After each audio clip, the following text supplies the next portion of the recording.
रोशनी की उम्मीद रखो, मगर उम्मीदों पर जिंदगी मत गुजारो। सिर्फ एक शख्स ही तुम्हें कामयाब कर सकता है, और वो हो तुम खुद। कोशिश करें दूसरों की गलतियों से सीखें, क्योंकि आपकी जिंदगी इतनी लंबी नहीं कि सारी गलतियां आप खुद करें। जिनमें तन्हा चलने के हौसले होते हैं, एक दिन उन्हीं के पीछे काफिले चलते हैं।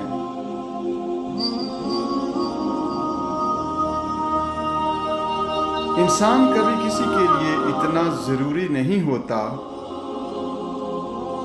जितना वो गुमान कर लेता है।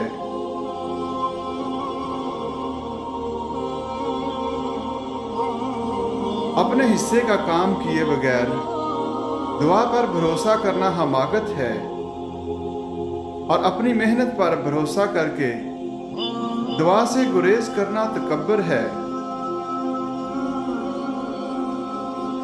जब दर्द बढ़ने लगे या कुछ भी समझ में ना आए, तो अपने रब की तरफ चले जाओ, क्योंकि दिलों को सुकून उसी की याद में है।